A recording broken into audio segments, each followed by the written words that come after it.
Mes amis, merci à vous tous d'être présents.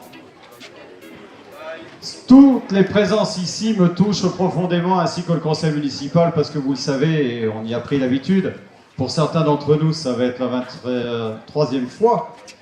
On est toujours très touchés par le nombre important de personnes qui se déplacent pour cette cérémonie de vœux. Il n'y a pas de hiérarchie, ni dans ma tête, ni dans mon cœur, pour qui que ce soit dans cette salle, ceci étant, la commune de Latte aujourd'hui est honorée de la présence d'un certain nombre d'élus. Et je veux les citer.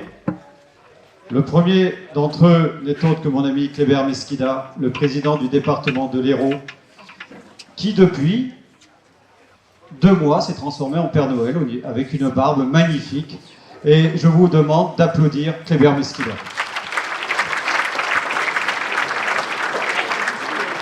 Alors, je vous le dirai tout à l'heure, la hotte est vide. Mais quand même, c'est quand même plaisant d'être avec un bel homme, avec une aussi belle barbe. Et j'embrasse également mon ami Jackie, sa femme, à qui je suis très attaché, mais je ne sais pas où elle est, Jackie, je la vois pas. C'est vrai. Le deuxième, par ordre d'importance élective, c'est évidemment Michael Delafosse, notre président de la métropole de Montpellier, maire de la ville-centre. Mon ami, moi je me situe entre les deux, au niveau générationnel et au niveau histoire politique. Mais je vais vous dire une chose, si on ajoute Christian Assaf, conseiller régional et représentant de mon ami Carole Delga, vous avez ici présent ce qu'on appelle un alignement de planètes. Latte, Montpellier, le département et la région, nous travaillons la main dans la main pour que votre confort de vie, pour que l'ensemble des réponses à vos attentes puissent être au mieux, au regard de nos finances qui sont de plus en plus compliquées à gérer, eh bien, satisfaits. Et puis, il y a mes amis, les maires de la métropole qui m'ont fait plaisir de venir. François Herriot, maire de Saint-Jean-de-Védas, notre voisin. Jean-Pierre Ricot, maire de Pérols. Joël Raymond, maire de Montaut. Et René Revol, qui est le maire de Grabel, mais qui, en plus de ça, est le président de la Régie des Eaux de Montpellier et fait un travail extraordinaire à la Régie des Eaux, aussi bien pour l'agrandissement et la modernisation de Maera que pour la politique sociale, puisque grâce à notre politique sociale de la Régie de l'eau, les 15 premiers mètres cubes sont offerts à tous les habitants et cela participe à la gestion sociale de nos ressources. Et depuis que la Régie officie sous la présidence de mon ami René Revol, eh bien, nous avons un programme de réhabilitation des canalisations qui n'a jamais été égalé par le passé. Alors, c'est très bien, sauf que vous n'arrêtez pas de râler parce qu'on ferme les routes pour refaire les réseaux. Mais on ne les ferme pas pour vous embêter, on les ferme pour refaire les réseaux. Voilà. Bon, j'ai terminé les présentations. Les personnes qui sont autour de moi, vous les connaissez tous, ce sont vos élus pour lesquels vous avez voté, qu'ils soient de la majorité ou de l'opposition. Et ils sont là, évidemment, pour m'accompagner dans cette cérémonie des vœux. Alors j'ai bien réfléchi depuis hier soir.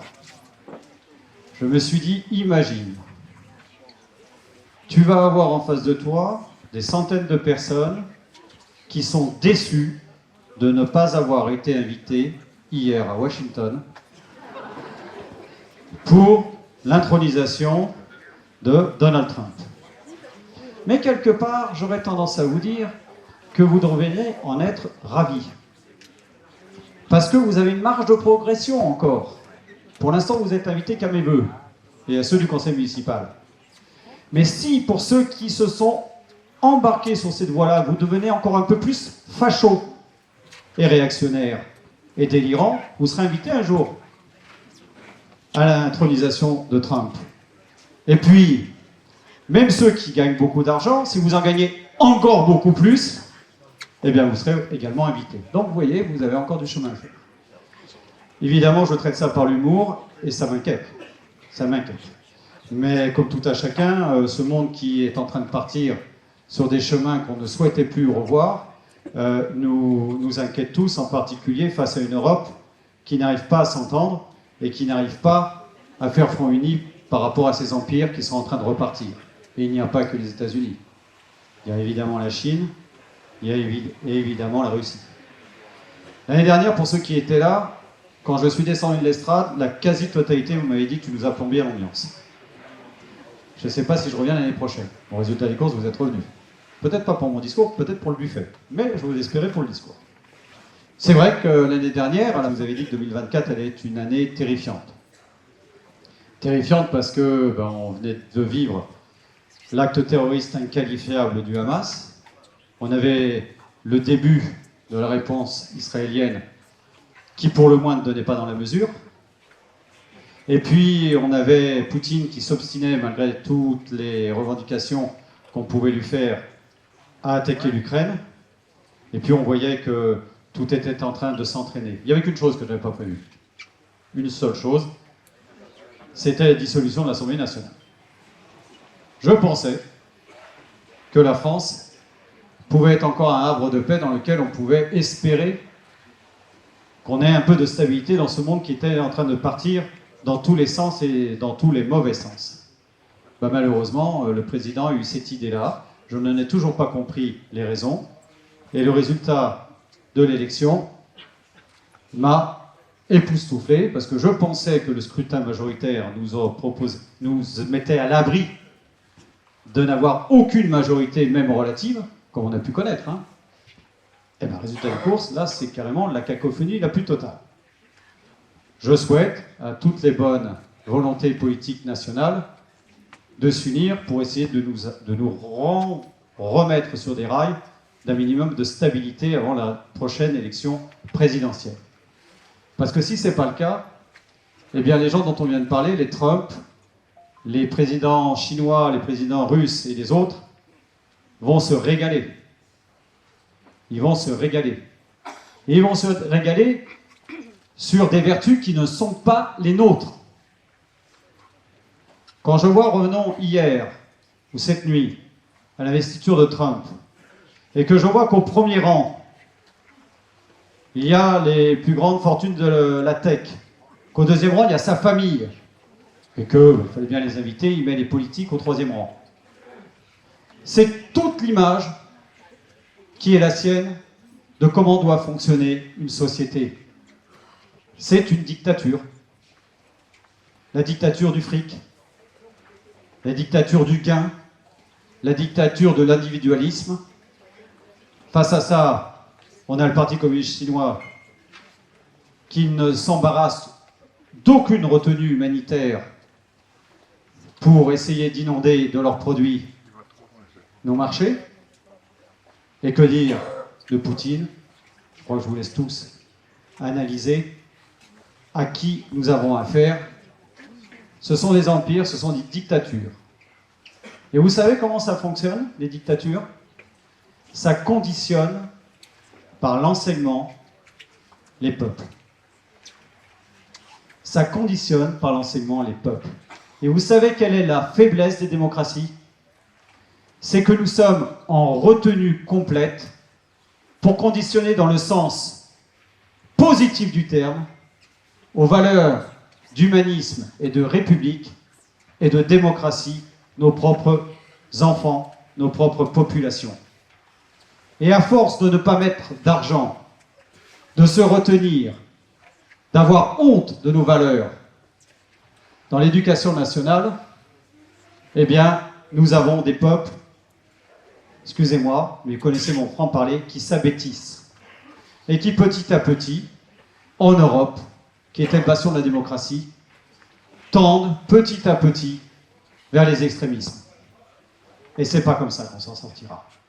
Il est temps qu'on réagisse. Il est temps également qu'on arrête de se retourner sur nos visions nationalistes et qu'on travaille au niveau de l'Europe pour faire face aux défis de demain. C'était le message général que je voulais vous donner. Il est moins négatif que l'année dernière, mais enfin il est quand même pas terrible. Mais c'est une photographie. L'année dernière, je vous avais prédit l'enfer. Là, je ne vous prédis pas l'enfer. Je vous prédis juste le fait qu'il faut réagir. Je vous le dis et je le pense. Et dans l'histoire, et là, mes jambes tremblent parce que j'ai un professeur d'histoire à ma gauche, M. Michael Delafosse. Donc si je dis une bêtise, il va me faire les gros yeux. Mais dans l'histoire du monde, à chaque fois que le monde a connu des crises, des guerres interminables, des guerres de religion, des épidémies comme la peste, comme d'autres choses, ou des pans de l'économie qui se cassaient la figure, comme ça peut être le cas aujourd'hui, à chaque fois, regardez bien l'histoire, c'est au niveau des cités, des villes, que le monde a retrouvé ses valeurs et a reconstruit ce qui a fait le monde d'après de la tolérance, le monde d'après du développement économique, le monde d'après de l'entente entre les différentes parties. C'est donc au niveau de la cité qu'il faut retrouver les valeurs de solidarité, d'ingéniosité, de contrôle des règles et de développement culturel et sportif. C'est au niveau des cités que demain, notre avenir, l'avenir de vos enfants, l'avenir de vos petits-enfants, va devoir se reconstruire. J'ai fait tout à l'heure une allusion à la dissolution. Pour être très honnête, je ne vais pas vous faire voter à main levée, mais qui fait confiance à notre classe politique nationale pour nous relever? Et pourtant, elle était tellement en train de partir en déliquescence ces dernières années qu'ils n'ont rien trouvé de mieux que d'essayer de remettre sous tutelle les collectivités locales. Non seulement pour leur piquer du pognon, mais pour les mettre sous tutelle. Résultat des courses, ni la région ni le département nous relevons l'impôt maintenant. Nous ne sommes même plus maîtres de nos recettes. On nous a mis face à des transferts de compétences, c'est-à-dire des choses que la chose publique doit faire, je vais vous dire lesquelles, pour le département. On nous a mis en face de nouvelles compétences en nous disant à l'époque, et à chaque fois qu'on nous donnait des compétences, que ça soit aux villes, que ça soit aux régions, que ça soit aux collectivités locales, l'État nous disait « Vous inquiétez pas, on vous remboursera à l'euro près ce que ça vous coûte. » Résultat des courses. Sur les 5 dernières années, le département de l'Hérault n'a pas été remboursé à hauteur d'1,260 milliard sur l'aide aux personnes âgées, l'aide aux personnes handicapées et le RSA. Et nous avons dû le prendre sur le budget général. Résultat des courses, même en gérant de façon exceptionnelle ce département, et j'en envoie toute la responsabilité et le compliment à mon ami Kléber Mesquida, même en étant les meilleurs gestionnaires du monde, vous ne pouvez pas aller autre part que dans un mur. Et aujourd'hui, on rencontre une difficulté majeure, et pour la première fois, le département de l'Hérault, cette année, ne pourra pas donner de subventions aux associations et ne pourra pas donner de subventions aux communes. Et ça, c'est grave. Parce que ça veut dire que les communes ne pourront pas investir, ça veut dire que le bâtiment de travaux publics va être en difficulté, ça veut dire que nos espaces vont être en dégradation, etc., etc. Mais nous assurerons l'aide aux plus faibles. Nous assurerons, sous la conduite de Patricia, qui est vice-présidente au département de l'aide sociale, nous assurons l'aide aux personnes handicapées, aux personnes âgées et aux personnes qui sont en recherche d'emploi. Avec une politique de réinsertion qui est exceptionnelle en France. Exceptionnelle. Malgré la progression démographique qui est la nôtre du département, avec la politique de réinsertion économique du département, nous arrivons à maintenir une dépense de RSA équivalente d'année en année.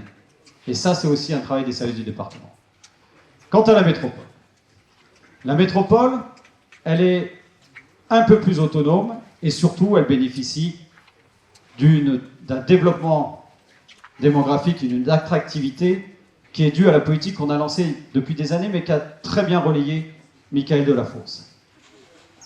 Michael est arrivé en 2020, il est arrivé en plein milieu du Covid avec son équipe, jeune, toujours un peu moins jeune aujourd'hui, mais quand même un peu toujours jeune.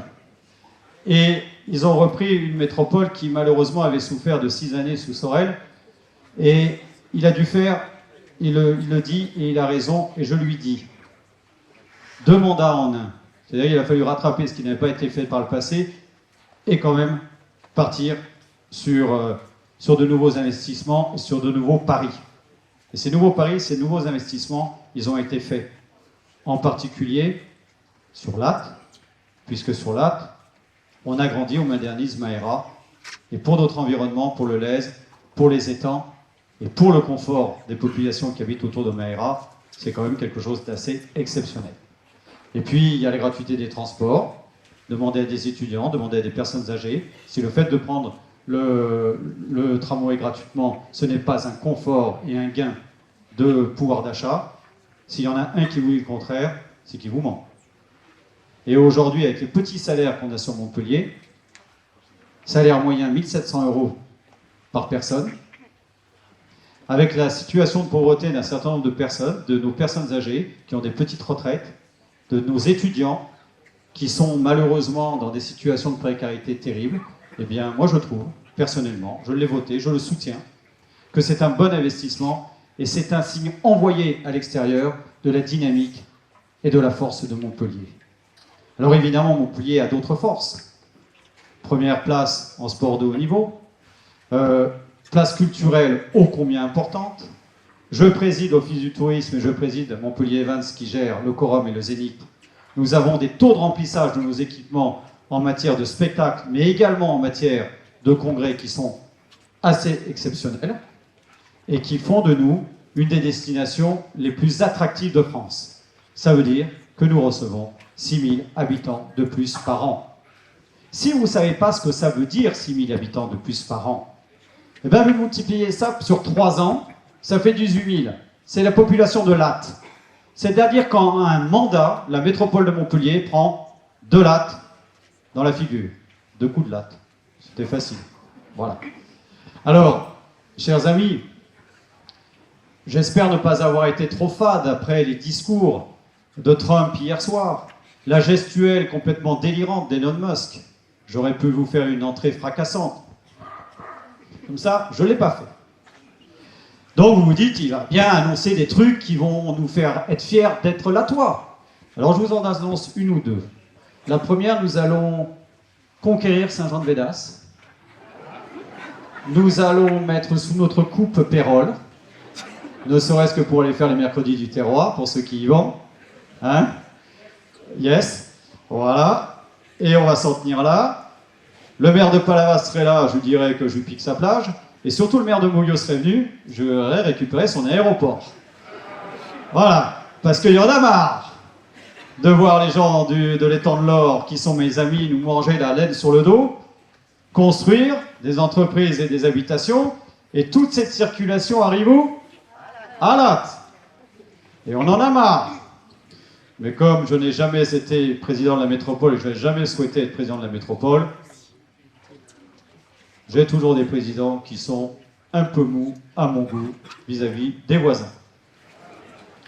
Mais tu auras bien un deuxième mandat, je te l'expliquerai au deuxième mandat. Voilà. Alors, je vous ai dit tout à l'heure, c'était une blague, hein, les copains, je ne veux pas de Saint-Jean-de-Védas, c'est de Pérol, hein, vous débrouillez, hein, c'est bon. Moi, je vais vous montrer pourquoi l'avenir est au niveau de les cités, que vous avez la chance, pour ceux qui sont Lattois ici, tout le monde n'est pas Lattois, je suis désolé, hein, tout le monde ne peut pas être parfait. Donc, moi, je vous invite à cultiver l'avenir. Et pourquoi on va cultiver l'avenir? On a fait le canal de Panama, on a fait la protection contre les inondations, c'est-à-dire que nous ne sommes plus en danger ni sur le Lez et ni sur la Mosson. Merci à l'État, merci à la métropole de Montpellier, merci à la région Languedoc-Roussillon à cette époque-là, Occitanie maintenant, et au département pour les aides qui ont été apportées à Latte. Nous sommes le plus gros chantier de protection d'une zone urbaine en France depuis 50 ans. Donc je peux vous dire que ça a coûté beaucoup d'argent. Ensuite, Maera. J'en ai parlé tout à l'heure. Maera, c'était l'ancienne CRRED. On a fait un premier volant de travaux dans les années 2000 pour eh bien, respecter notre environnement et traiter mieux les eaux usées de tout le monde, et surtout de Latte, puisque à cette époque-là, les eaux usées de Latte étaient traitées en direct dans l'étang du Méjean et sur l'espace naturel du Méjean que vous connaissez. Et depuis 2 ans, on a fait une deuxième phase de travaux, et cette deuxième phase de travaux va nous donner plus de capacité de traitement, va retirer toutes les odeurs dont les gens de la CRE de Port-Ariane souffrent régulièrement, et on va avoir quelque chose de très performant qui va nous permettre de voir l'avenir avec beaucoup plus de sérénité quant au traitement des eaux usées. Et à droite, c'est le pont, appelé de ses voeux et validé par Michael Delafosse ici présent, vous pouvez l'applaudir. Voilà. Il y a un monsieur dans la salle qui n'arrête pas de faire des études et qui va finir pendu dans mon grenier s'il n'arrête pas les études. Et donc il faut faire le pont. Et comme l'a dit mon ami René, on va faire passer les tuyaux sous le pont, ça vous coûtera moins cher que de le faire passer sous le Lèze. Donc il y aura un pont, il y aura le contournement nord de Latte, il arrive. Soyez patients. Moi je commence à perdre patience, mais bon. On a embelli la commune avec les fonds de la métropole. Merci aux aides de la métropole et les fonds de la commune. C'est la fameuse transformation de l'avenue de l'Europe avec les places de parking qui nous permettent d'aller au marché et les pistes cyclables. Et quand même, ça ressemble un peu plus à une entrée de commune que ce que c'était avant quand on avait une 2 fois 2 voies. On est d'accord ? Et je crois que tout le monde l'apprécie, en particulier les riverains qui ont moins de bruit. Notre ADN, depuis qu'on est là, c'est la famille.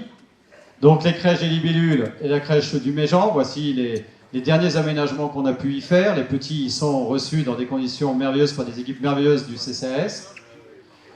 Et ça, ce sont les cours oasis, parce qu'il y a le réchauffement climatique, donc on met énormément d'argent à transformer les cours qui étaient toutes bitumées, comme toutes celles qu'on a connues, parce qu'ici, je vois beaucoup de gens qui ont à peu près mon âge ou qui sont plus jeunes, nos cours de récré, soyons très honnêtes, excepté de nous râper les genoux quand on tombait, elles avaient quand même qu'une faculté, c'est qu'elles étaient bitumées. Maintenant, c'est ça les cours.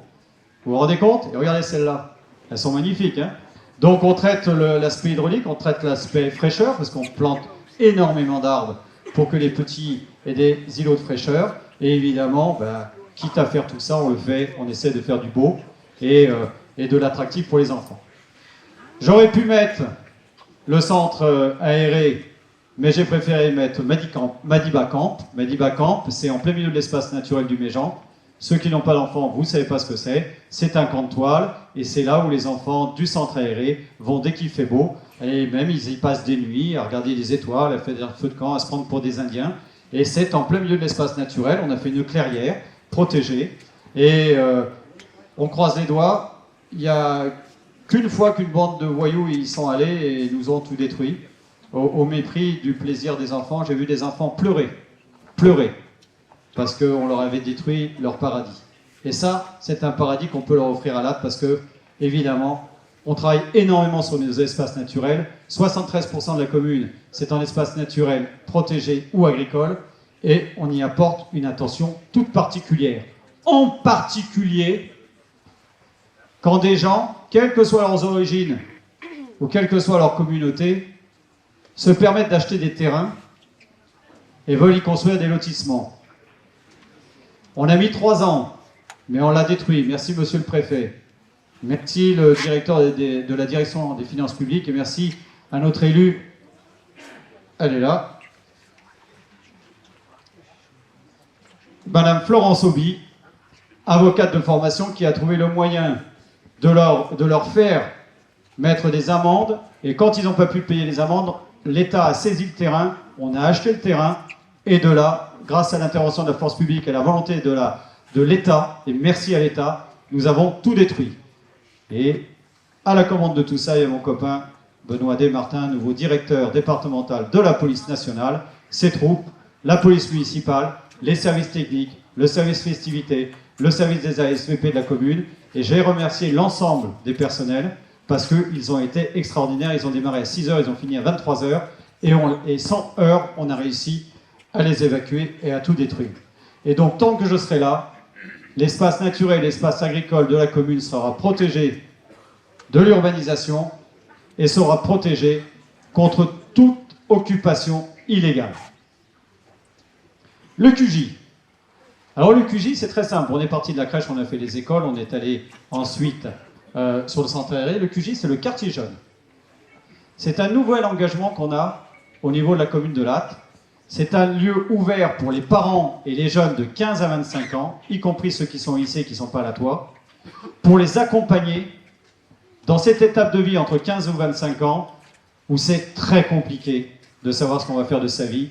Parfois, on rencontre des difficultés énormes de positionnement, dans tous les sens du terme, de relations avec les parents, etc. Et on y a mis tous les services, en particulier la Amélie, présidée par mon ami François Rio, ici présent, maire de Saint-Jean-de-Védas. Donc tous les services y sont. Vous avez 3 animateurs qui accueillent les jeunes.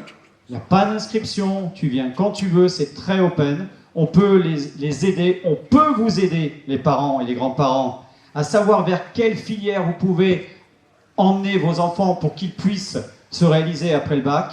Ils font des concerts, on est à leur écoute et tous les projets qu'ils bâtissent, on les soutient.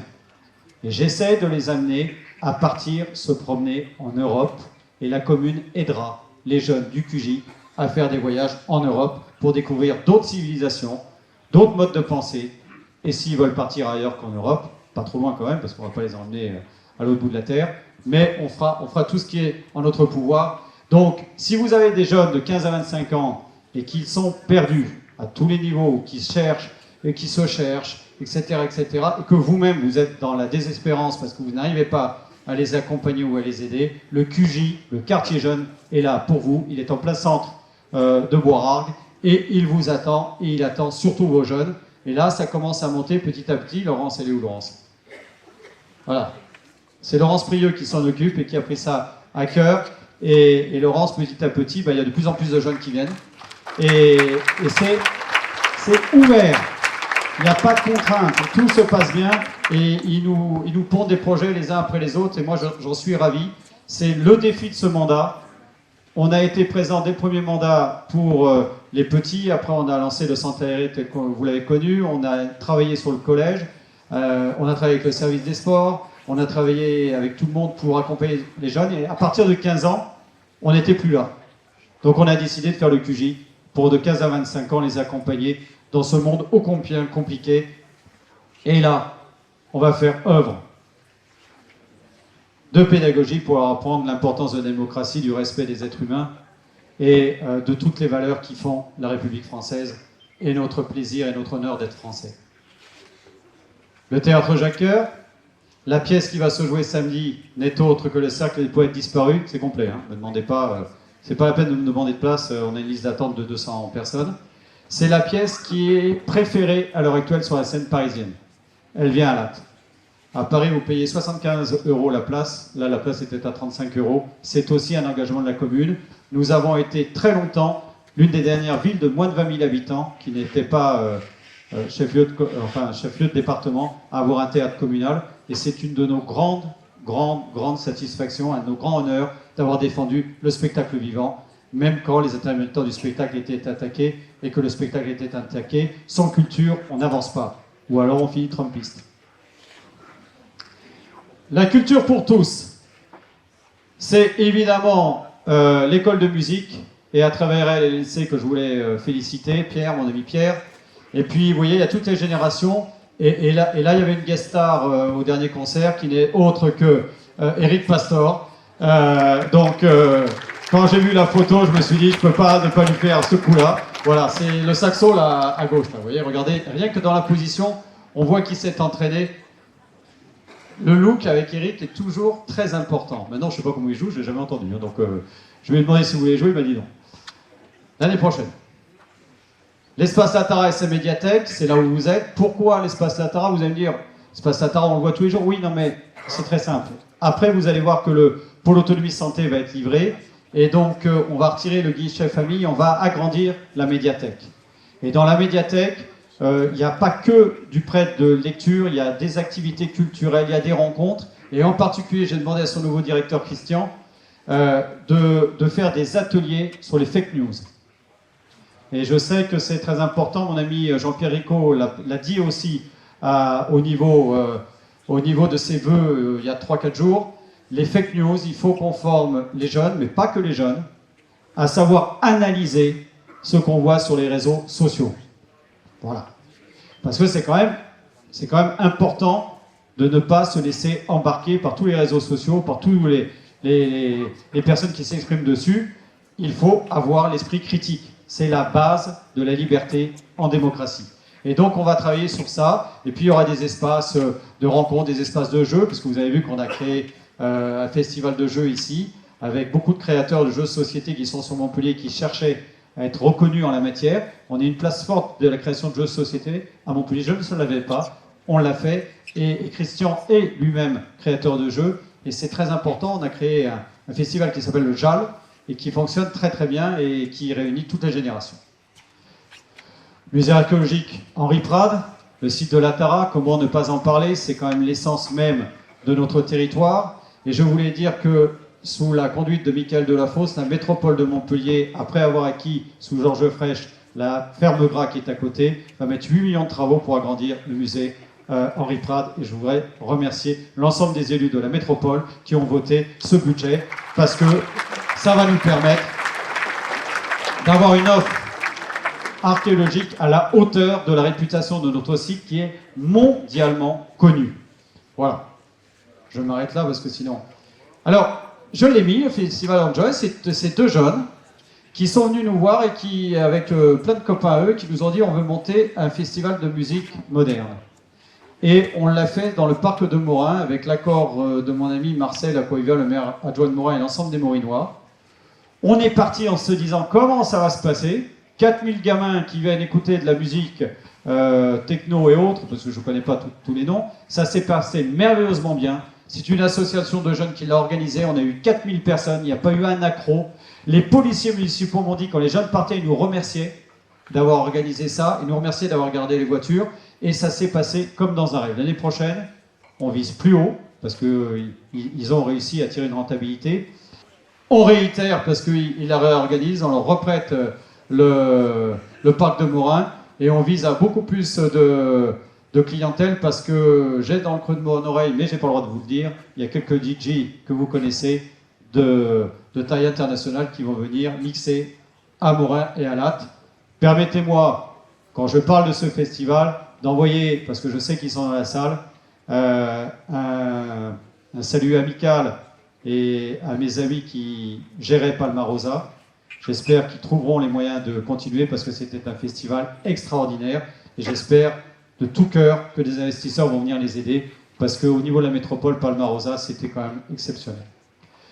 Mais on n'en oublie pas les traditions. Évidemment, on n'est pas Pérol. On n'est pas Pérol. Alors, à Pérol, c'est mieux. À Pérol, les arénas sont plus grandes. À Pérol, le maire, il aime les taureaux, etc., etc. Oui, mais à Pérol, il n'a pas la manade, Robert. Il joue le mariole à Pérol. Il roule des mécaniques. Mais il n'a pas la manade, Robert, à Pérol. Il m'a envoyé... Parce que tout à l'heure, je blaguais en vous disant que j'allais conquérir Pérol. Mais il m'a envoyé quand même une offre d'achat pour 65 hectares à Latte, un jour, pour récupérer la manade Robert. Monsieur, et je lui dis, il n'y a aucun problème, aucun. Quand j'ai envoyé le prix, il ne m'a pas rappelé. Les traditions, les jeudis festifs, on n'a pas les mercredis du terroir, qui sont une opération exceptionnelle. Et je remercie mes amis de Pérol de l'organiser et de nous permettre de nous retrouver les mercredis dans une ambiance fort conviviale et festif. Mais nous, on a créé les jeudis festifs, sous la conduite de Marcel Acquaviva. Tu lèves la main, que tout le monde sache qui t'es. Voilà, hop. Corse et Morinois. Et c'est une manifestation familiale. D'ailleurs, vous le voyez, il y a des jeux gonflables, etc. Et puis, toutes les générations se croisent. On peut venir avec son propre pique-nique. C'est très ouvert à tout le monde. Et c'est quelque chose, si vous ne l'avez jamais fait, faites les jeudis festifs en juillet à Morin. Vous allez vous régaler. Et quand la nuit tombe, que les enfants sont partis, la fête vaut bien les mercredis du terroir. Le sport, j'aurais pu vous lister tous les sports, mais je voulais vous dire qu'à Latte, on a une marque de fabrique, on soutient le sport féminin. On soutient le sport féminin parce que c'est notre ADN. Ça ne veut pas dire qu'on ne fait pas attention à nos garçons. On a des garçons très talentueux dans tous leurs sports. Mais le sport féminin, tous les sports qu'on a sur l'AT sont praticables par les filles. Et ça, c'est important et on y tient. Et tous les clubs ont joué le jeu et je les en remercie et obtiennent des résultats qui sont très bons sous la conduite de Christine. Elle est là, Christine Jante, voilà, qui est très attachée. Voilà, montre-moi. Christine Jante, notre adjointe au sport et qui porte une attention particulière.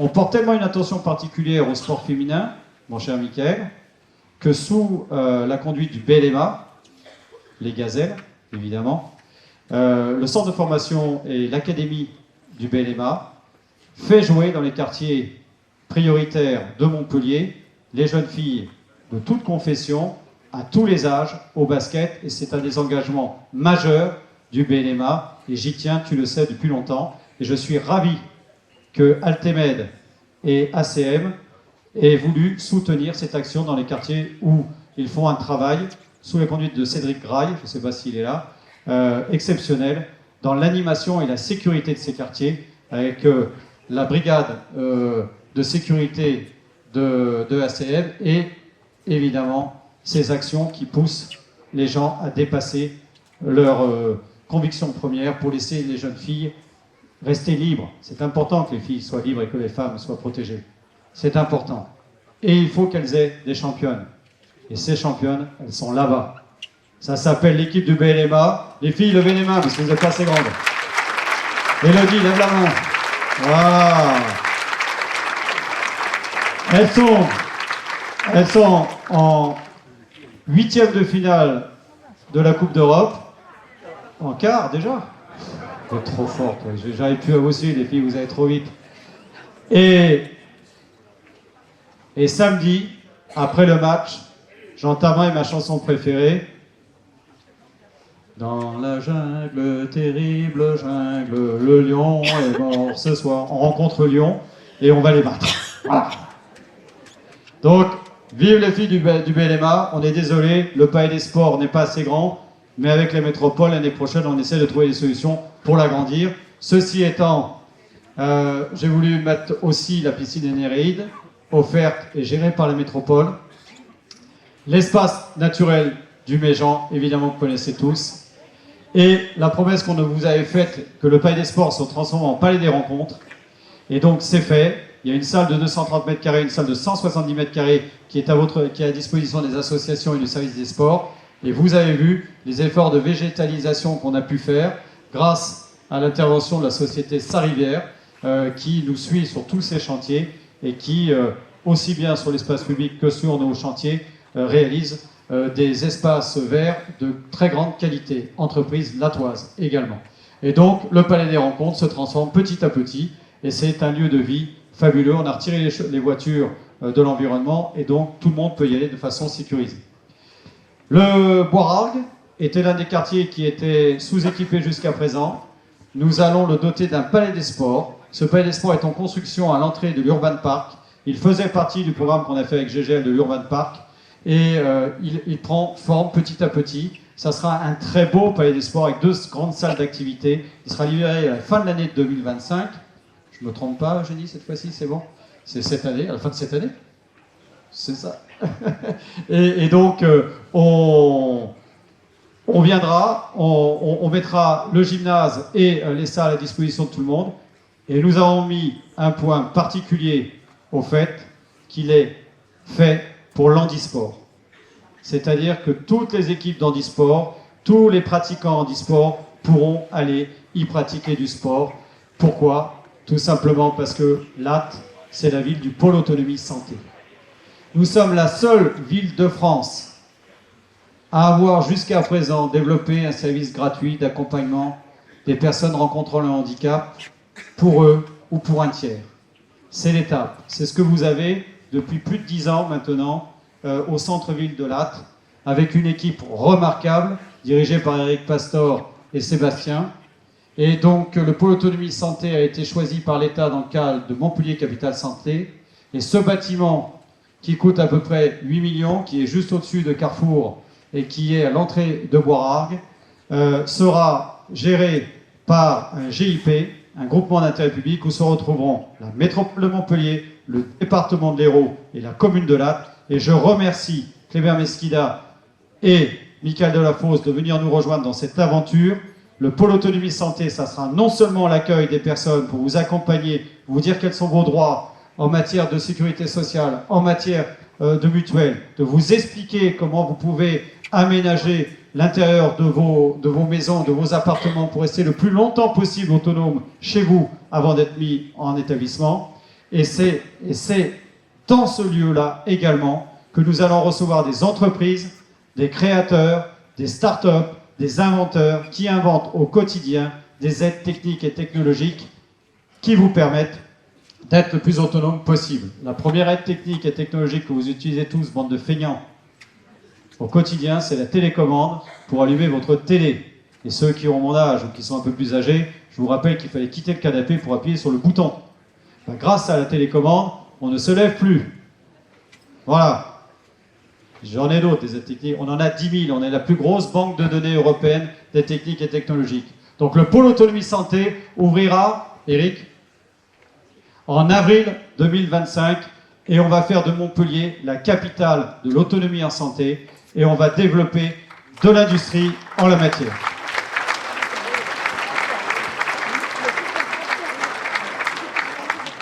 Cadeau de la commune de Lattes.